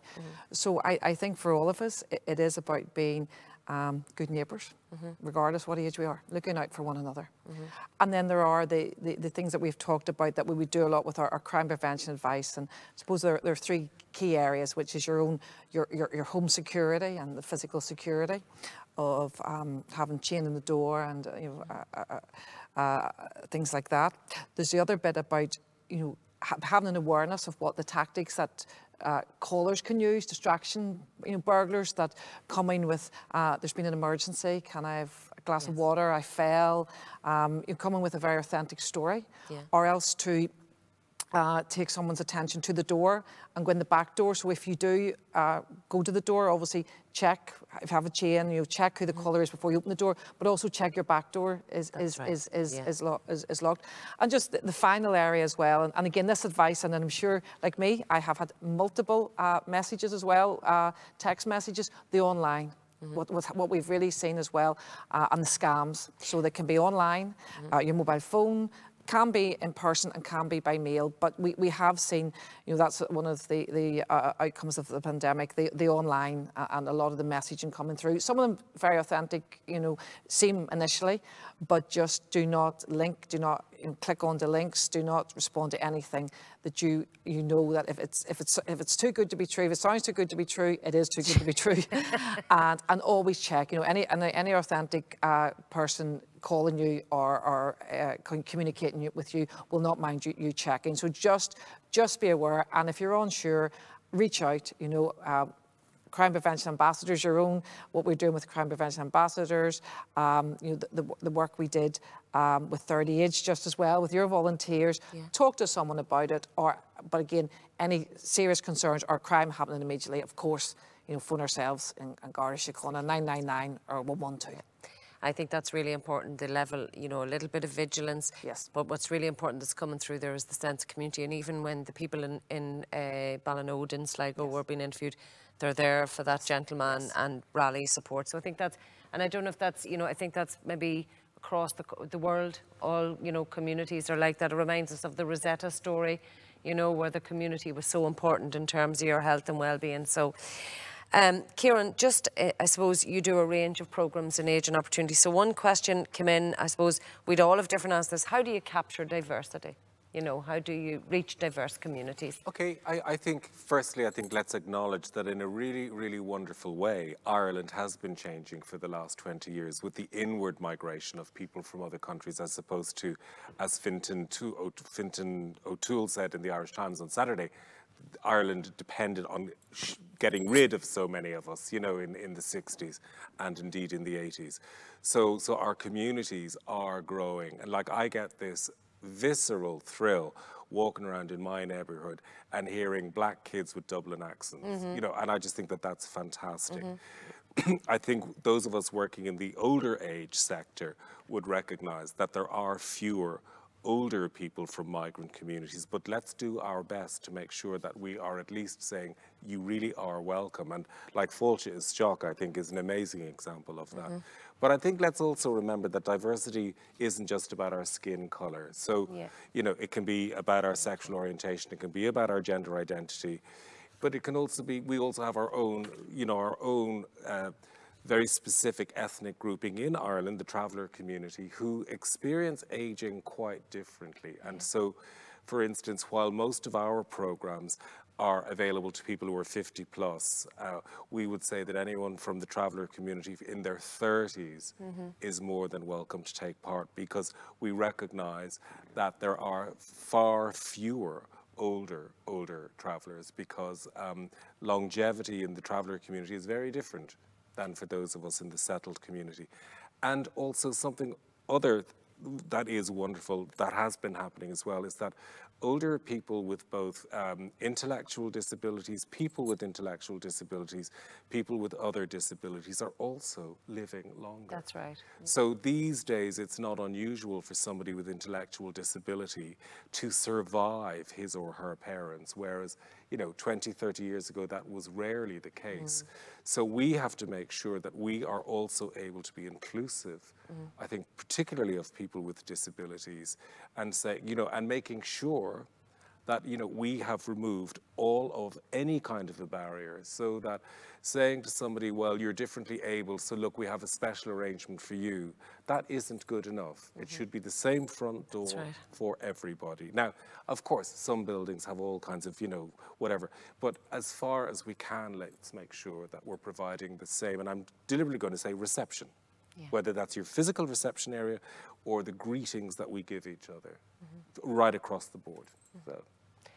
Absolutely. I couldn't agree more, Ciarán, and I think the more opportunities that we present for people and make that accessibility or that reception easier for people to come in.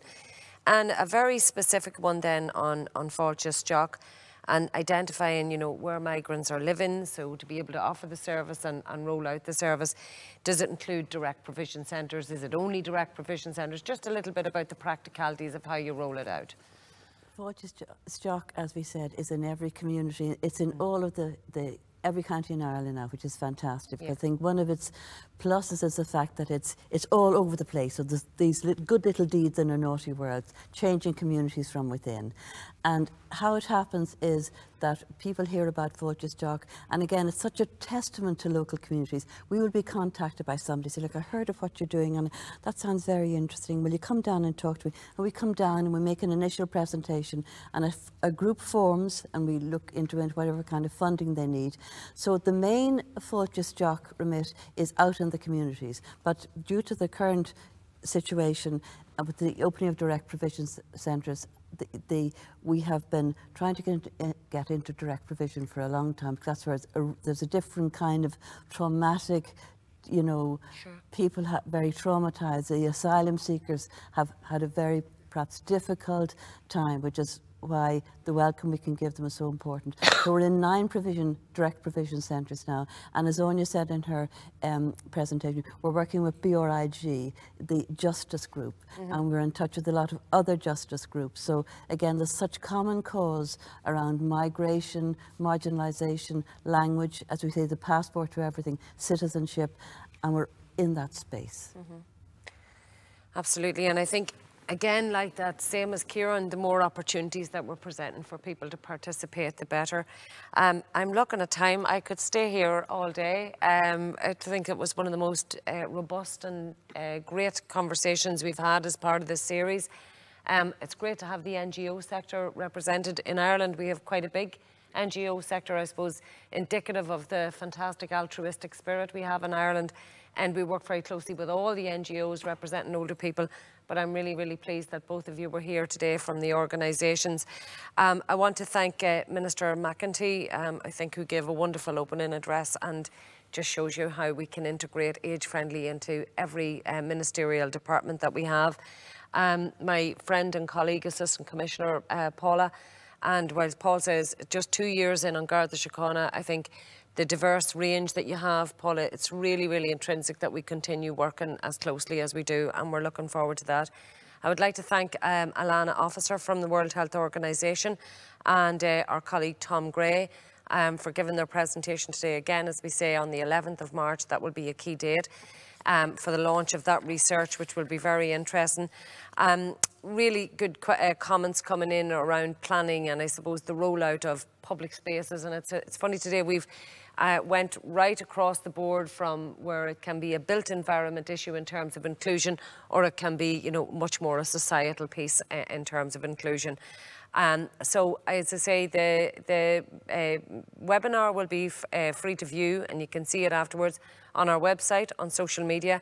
We'll maybe ask our colleagues to put it up on their websites and social medias as well. Particularly if you want to contact any of our organisations today, either through the shared service or directly through Garda Síochána Age and Opportunity Third Age, or to Trinity House and the WHO.